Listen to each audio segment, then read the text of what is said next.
Assalamualaikum warahmatullahi wabarakatuh. Perkenalkan, nama saya Ahmad Syarif, mahasiswa Universitas Muhammadiyah Jakarta, program studi Ilmu Komunikasi dengan NPM 220104000205. Di sini saya akan mereview atau merangkum hasil dari debat Cawapres di tanggal 22 Desember yang lalu. Debat ini merupakan perdana Cawapres sekaligus debat kedua digelar oleh KPU. Debat ini dihadiri oleh ketiga Cawapres, yaitu Muhaimin, Gibran, dan juga Prof. Mahfud. Acara debat perdana Cawapres 2023 ini mengusung tema soal ekonomi kerakyatan, ekonomi digital, keuangan, investasi, pajak, perdagangan, pengelolaan APBN dan APBD, infrastruktur, dan perkotaan. Tema-tema tersebut menjadi dasar perbuatan pertanyaan undian, debat, dan pertanyaan pribadi yang disampaikan oleh masing-masing cawapres. Pertanyaan undian sendiri dibuat oleh 11 panelis yang dipilih oleh KPU dari kalangan akademis dan pakar dari berbagai bidang. Debat Cawapres 2023 ini membahas visi misi program kerja dan beberapa topik utama yang ditetapkan oleh KPU. Penyampaian visi misi Cawapres berlangsung pada segmen pertama. Pada segmen kedua dan ketiga dilakukan pendalaman visi misi dan program kerja selama proses pendalaman visi misi dan program kerja. Segmen ketiga, Cawapres harus menjawab pertanyaan acak yang disusun oleh para rangkuman debat Cawapres di segmen pertama. Kita mulai dari Pak Muhaimin dulu. Pak Muhaimin berfokus pada perubahan dan pemerataan sosial. Ia juga ingin memaksimalkan pemanfaatan APBN untuk generasi muda, salah satunya kredit usaha. Selanjutnya ada Mas Gibran Rakabuming Raka, berfokus pada melanjutkan program pemerintahan saat ini.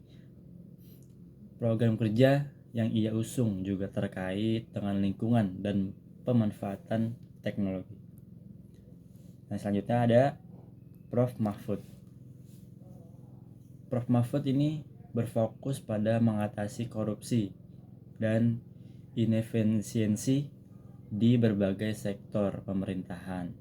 Ia juga menekankan ingin meningkatkan pemerataan ekonomi dan sosial di Indonesia. Rangkuman pada segmen kedua, pertanyaan pada sesi ini, beberapa poin penting yang disampaikan oleh Cawapres terkait ketiga pertanyaan sebagai berikut.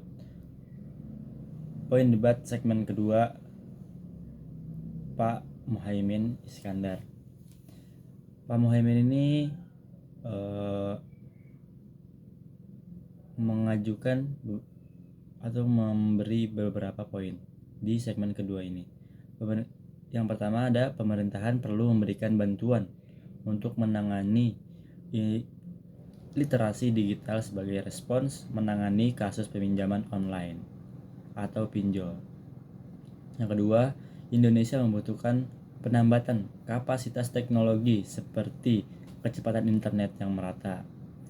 Dan yang ketiga, penting untuk membangun kepercayaan melalui kepastian hukum dan stabilisasi usaha. Selanjutnya ada Mas Gibran Rakabuming Raka. Mas Gibran ini yang pertama memberikan poin kasus pencurian data bisa diatasi dengan menguatkan cyber security dan cyber defense. Yang kedua, pembuatan regulasi untuk melindungi UMKM dan penguatan SDM, serta mengajak anak-anak muda ikut andil dalam hilirisasi digital. Yang ketiga, peningkatan investasi bisa diperoleh dengan memperbanyak inkubasi untuk meningkatkan UMKM dan akses logistik yang saling terkoneksi. Selanjutnya, masyarakat juga memberi poin tentang terkait prioritas anggaran APBN. Mas Gibran menyebutkan bahwa tidak semua dana harus menggunakan APBN. Contohnya IKN. Selanjutnya, poin-poin debat Pak Mahfud MD. Yang pertama adalah regulasi soal digitalisasi sudah diatur dalam Undang-Undang UU, Undang-Undang Perlindungan Data Pribadi. Yang kedua, resiko digital atau ekonomi digital tidak bisa dihindari oleh siapapun sehingga tidak bisa ditolak, namun harus berhati-hati. Yang ketiga, mempertanyakan soal investasi yang selalu mempersulit dan izin UMKM yang memerlukan 24 meja untuk diselesaikan.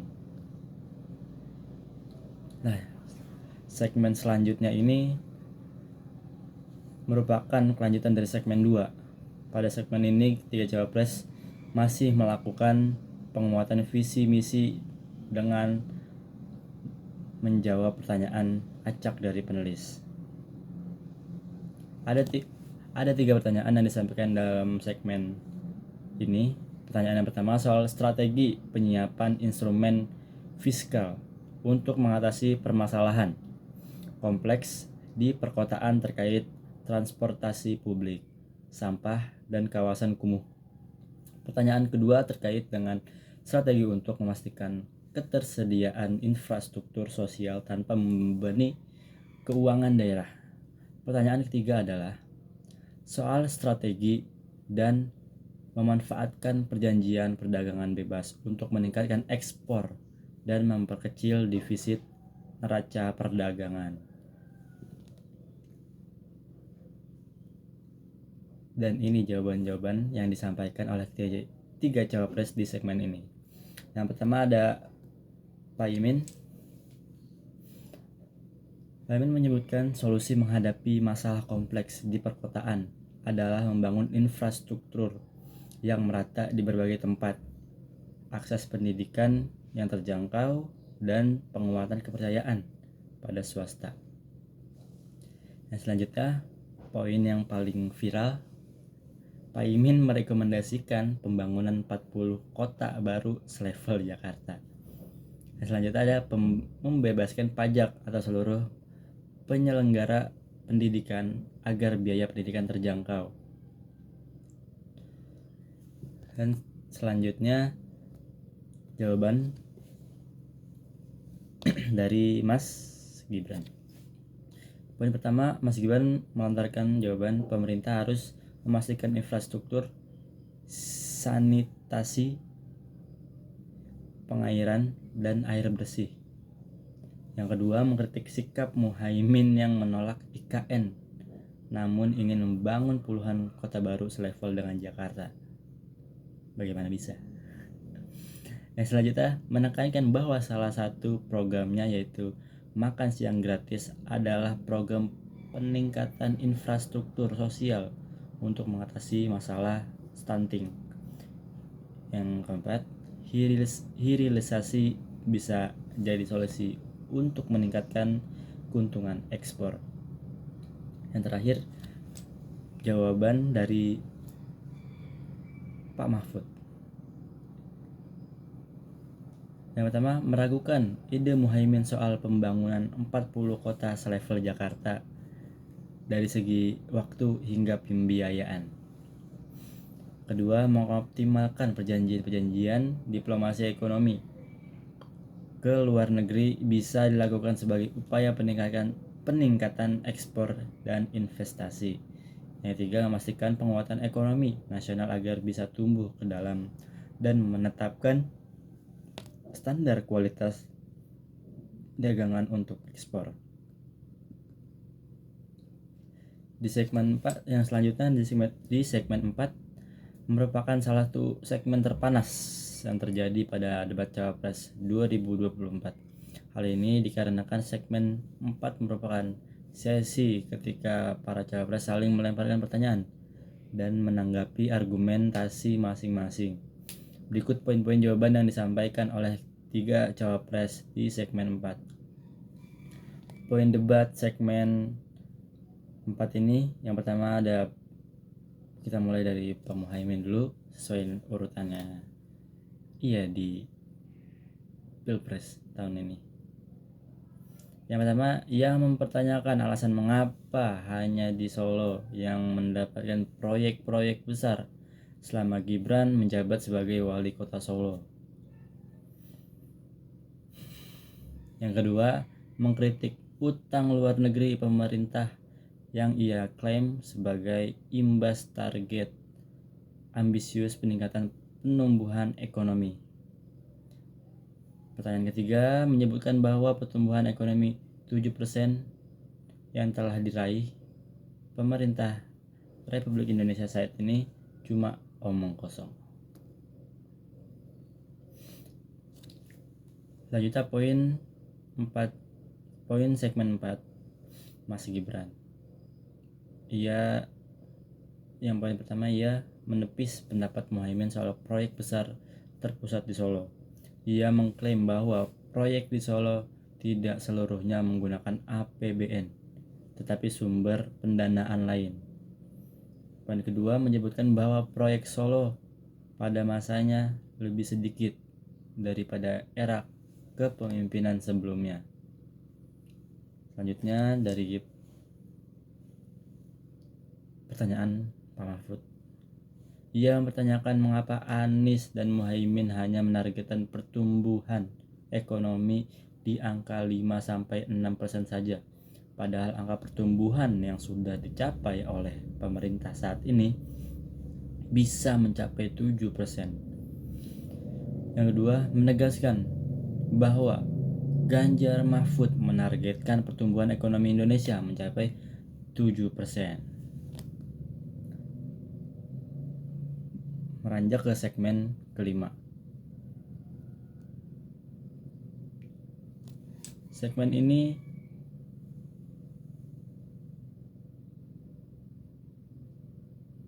masih dihadapkan dengan pertanyaan satu sama lain dan saling adu argumen. Berikut poin yang disampaikan oleh 3 cawapres di segmen ini. Yang pertama ada Pak Muhaimin mempertanyakan soal pemerataan akses pemilihan lahan yang belum merata, merekomendasikan regulasi sertifikasi halal yang lebih ringan agar UMKM yang membuat produk-produk halal bisa berkembang di stage of global Islamic economy atau SG. Poin debat segmen 5 yang disampaikan oleh Mas Gibran. Ia mempertanyakan peran Muhaimin dalam SGY dan sempat menyindirnya dan tidak mengetahui soal SGIE.